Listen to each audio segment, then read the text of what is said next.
ஓம் நமோ நாராயணாய. அனைவருக்கும் வணக்கம். சமீபத்தில் திருமலை திருப்பதி போயிருந்தேன். என்னுடைய பயண அனுபவ வீடியோ உங்களுடைய பயணத்தை ஸ்கெடியூல் பண்ணுறதுக்கு உதவிகரமாக இருக்கும். ஸோ வீடியோவை ஸ்கிப் பண்ணாமல் முழுசாக பாருங்கள். திருமலை திருப்பதி குறித்த தகவல்களை உடனுக்குடனே தெரிஞ்சுக்க சாகிமா விலாக் வாட்ஸ்அப் சேனலில் ஜாயின் பண்ணிக்கங்க.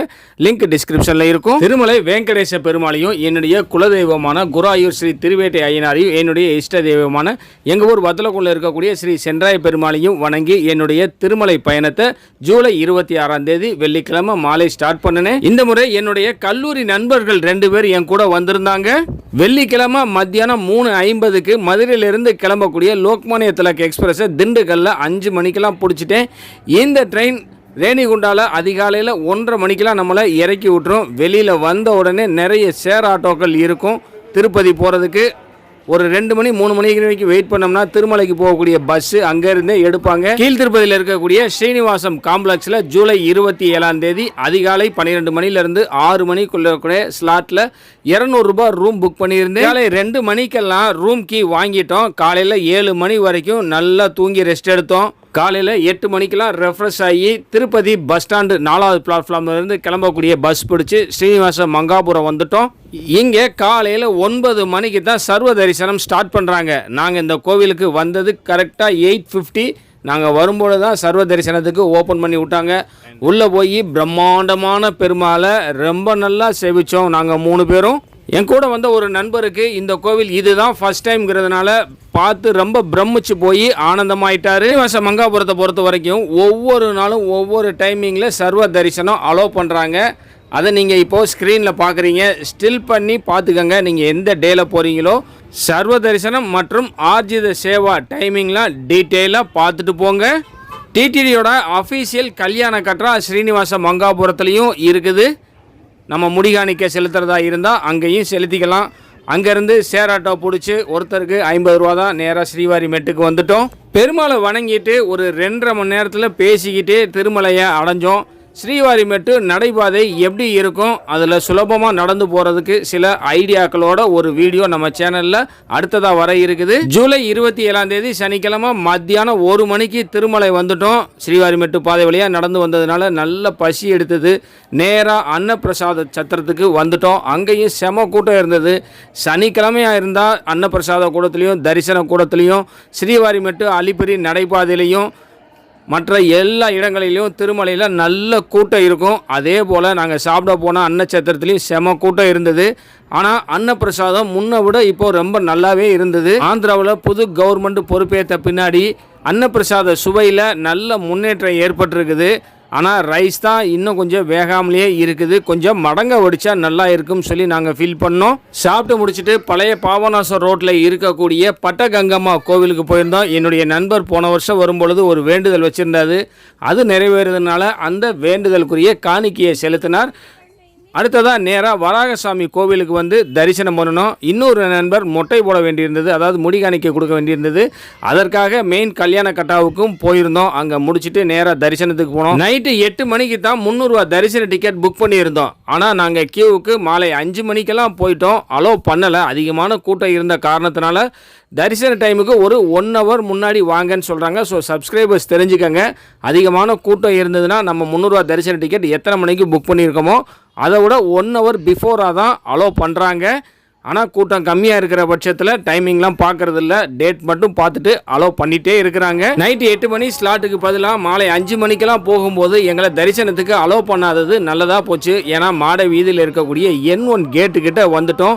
ஏன்னா அப்போ தான் சகசர தீபாலங்கார சேவா முடிச்சுட்டு பெருமாள் தாயாரோட மாட வீதிகளை வலம் வருவாங்க. அதுவும் அந்த N1 கேட்டுக்கிட்ட நின்று நிதானமாக நம்மளுக்கு காட்சி கொடுப்பாங்க. அங்கே இருக்கக்கூடிய பக்தர்கள் கொடுக்கக்கூடிய காணிக்கைகளையும் ஆரத்திகளையும் ஏற்றுக்குருவார்னு தெரியும். அதனால் என் நண்பர்களோட அந்த இடத்துக்கு போயிட்டேன். அங்கே நாங்கள் சேவிச்சு முடித்த உடனே பெருமாள் நம்மளை கிராஸ் பண்ணி போகும் பொழுது பெருமாள் பின்னாடி வரக்கூடிய ஒரு கொடை இருக்கும் பார்த்தீங்களா, கூடாரம் மாதிரி இருக்கும். அதை தூக்கிட்டு போகிறவர் என்னை கூப்பிட்டு நீங்கள் வேணால் கொஞ்சம் நேரம் தூக்குங்கன்னு சொன்னார். பெருமாளே கூப்பிட்ட மாதிரி இருந்தது. நானும் போய் சங்கு சக்கரம் திருநாமம் போட்ட அந்த கூடாரத்தை சிறிது தூரம் தூக்கிட்டு போனேன். ரொம்ப மகிழ்ச்சியாக இருந்தது, ஆனந்தமாக இருந்தது. அந்த இடத்துலையே பெருமாளுக்கு ரொம்ப ரொம்ப நன்றி சொன்னேன். இந்த பயணம் இந்த இடத்துலயே சிறப்பாக அமைஞ்சிருச்சு. அதன் பின்னாடி N2 கேட்டுக்கு பக்கத்தில் இருக்கக்கூடிய லக்ஷ்மி நரசிம்மரை என்னோட நண்பர்களோட போய் சேவிச்சுட்டு வந்தேன். அங்கே நமக்கு ஈவினிங் டைம் போனோம்னா பிரசாதமும் வழங்குவாங்க. ஒரு 6:15 6:30க்குள்ள மறுபடியும் 300 ரூபா தரிசன கியூவுக்கு போனோம். எங்களை உடனே அலோவ் பண்ணாங்க. அந்த இடத்துல யாருக்குமே டைம் ஸ்லாட் பார்க்கல. அப்போ தான் எனக்கு தோணுச்சு, அந்த 5 மணி 5:30 மணியை போல் ஏன் டைம் ஸ்லாட் பார்க்குறாங்கன்னா, அதே டைமில் தான் சகஸ்ர தீபாலங்கார சேவா முடிச்சுட்டு சகஸ்ர தீபாலங்கார சேவா டிக்கெட் புக் பண்ணவங்க எல்லாம் சுபதம் என்ட்ரி பாயிண்ட் வழியாக போய் தரிசனம் பார்க்க போவாங்க. அந்த நேரத்தில் வரக்கூடிய பெரிய க்ரௌடை தவிர்க்கணுங்கிற காரணத்தினால தான் 300 ரூபா தரிசன கியூவில் போகக்கூடியவங்களுக்கு டைம் ஸ்லாட் பார்த்து அனுப்பியிருக்கிறாங்கன்னு புரிஞ்சுது. செக்கிங்கெல்லாம் முடிச்சுட்டு இரவு 7:15க்கெல்லாம் நாங்கள் ஒரு கேரேஜில் போய் அடைஞ்சிட்டோம். அப்போ தான் அந்த கேரேஜ் புதுசாக ஓப்பன் பண்ணியிருந்ததுனால ஃபுல்லாக ஆனால் தான் நம்மளை திறந்து விடுவாங்கன்னு தெரியும்.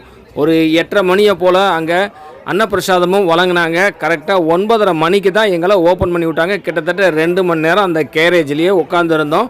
சனிக்கிழமைன்றதுனால தான் இந்த பிரச்சனை. மற்ற நாட்கள்லாம் 300 ரூபா தரிசனத்துக்கு போனோம்னா இவ்வளோ நேரம் காத்திருக்க வேண்டிய அவசியம் இல்லை. காத்திருக்கக்கூடிய கேரேஜ் ஓப்பன் பண்ண பின்னாடி நம்மளை எப்படி தரிசனத்துக்கு அனுப்புவாங்கன்னு சொல்கிறேன். சப்ஸ்கிரைபர்ஸ் நோட் பண்ணி வச்சுக்கோங்க. பொது தரிசனம் மற்றும் ஸ்லாட்டர் சர்வ தரிசனம்னு சொல்லக்கூடிய டோக்கன் தரிசனம் பார்க்கக்கூடிய பக்தர்கள் எல்லாரையுமே எலிஃபென்ட் பிரிட்ஜ் வழியாக, அதாவது மாட வீதியை கடந்து ஒரு பிரிட்ஜு போகும் தெரியுங்களா, அது வழியாக அனுப்புகிறாங்க.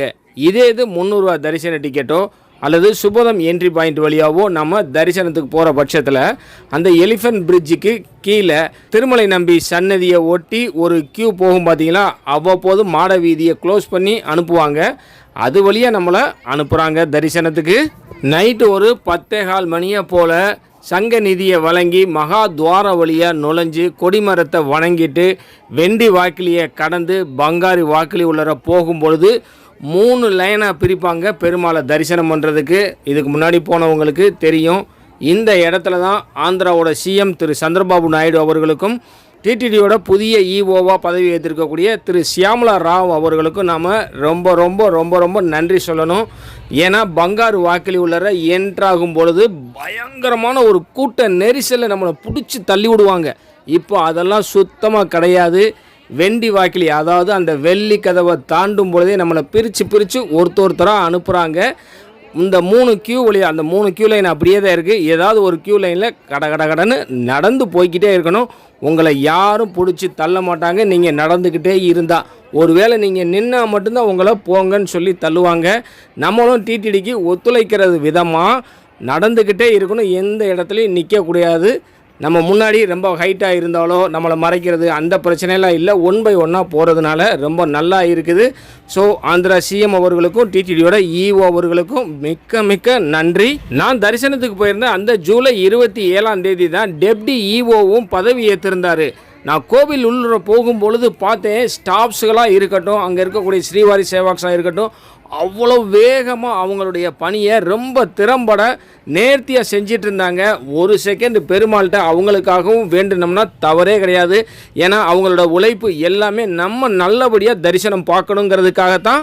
அதே போல் தரிசனம் முடிச்சுட்டு லட்டு கவுண்டரில் லட்டு சுலபமாகவே வாங்கிட்டோம். சமீப காலமாக லட்டு கவுண்டரில் தரிசனம் பார்க்குறத விட செம கூட்டம் இருக்கும். திடீர்னு அந்த ஸ்டாஃப் பூட்டிட்டு போயிடுவார். அவ்வளோ கூட்டம் நின்றுட்டுருக்கோம். நம்ம அந்த வரிசையில் போய் கவுண்டர் பக்கத்தில் போயிடுவோம், டக்குன்னு பூட்டிட்டு போயிடுவார். அந்த மாதிரியான பிரச்சனையெல்லாம் இல்லை. ஒரு 10 நிமிஷத்துலேயே லட்டு நாங்கள் வாங்கிட்டோம். நைட்டு ஒரு 11 மணிக்கெலாம் இந்த ப்ராசஸ் எல்லாமே முடிச்சு ராம்பகிஜா பஸ் ஸ்டாண்டுக்கு ஒரு 11:15க்கு வந்தோம். கடைசி பஸ்ஸு 11:45 தான். இந்த தடவை திருமலையில் நான் ரூம் புக் பண்ணல. கீழ் திருப்பதியில் இருக்கக்கூடிய ஸ்ரீனிவாசம் ரூம் மட்டும்தான். திருப்பதியில் இரவு உணவை முடிச்சுட்டு நைட்டு ஒரு 1 மணிக்கெலாம் ரூமில் நல்லா தூங்கிட்டோம். காலையில் ஒரு 8-9 மணிக்கு எழுந்திரிச்சு 10 மணிக்கு மேலே ஸ்ரீ காளஹஸ்தி வந்துட்டோம். சிவபெருமானை ரொம்ப நல்லாவே சேவித்தோம். கோவிலை நல்லா சுற்றி பார்த்தோம். அங்கே நல்ல ஒரு கூட்டம் இருந்தது. ஞாயிற்றுக்கிழமைங்கிறதுனால ராகு கேது அந்த பூஜை பண்ணுறவங்க ஒரு பக்கம் நல்ல கூட்டம் இருந்தாங்க. நம்மளை மாதிரி சர்வ தரிசனத்துக்கு போகிறவங்க 50 ரூபா தரிசனம் 200 ரூபா தரிசனத்துக்கு போகிறவங்க கூட்டமும் அதிகமாகவே இருந்தது. அங்கேயும் அன்னப்பிரசாதம் வழங்கிட்டு இருந்தாங்க. அங்கே கூட்டமாக இருந்ததுனால வெளியில் நாங்கள் லஞ்சை முடிச்சுட்டு ரூமில் ரெஸ்ட்டை போட்டோம்.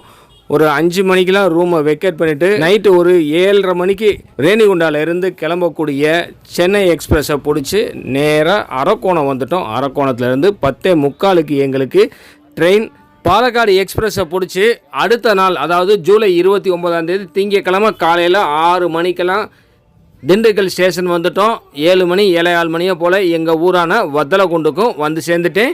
இந்த பயணம் மிக சிறப்பாக அமைஞ்சதுக்கு அந்த ஏழுமலையானையும் என்னுடைய குலதெய்வமான குராயூர் ஸ்ரீ திருவேட்டை ஐயனாரையும் என்னுடைய இஷ்ட தெய்வமான எங்கள் ஊர் வத்தலக்குண்டில் இருக்கக்கூடிய ஸ்ரீ சென்றாய பெருமாளையும் வணங்கிட்டு என்னுடைய ரொட்டீன் ஒர்க்கை ஸ்டார்ட் பண்ணிட்டேன். உங்களுடைய அடுத்த திருமலை பயணத்தை திட்டமிட இந்த வீடியோ பயனுள்ளதாக இருக்கும்னு சொல்லி நினைக்கிறேன். என்னுடைய பல திருமலை பயண அனுபவங்களை தொகுத்து ஒரே பிளேலிஸ்ட்டாக நம்ம சாகிமா உலாக் சேனலில் வச்சுருக்கேன். திருமலை ட்ராவல் எக்ஸ்பீரியன்ஸுங்கிறது அந்த பிளேலிஸ்ட்டோட நேம் டிஸ்கிரிப்ஷனில் லிங்க் இருக்குது.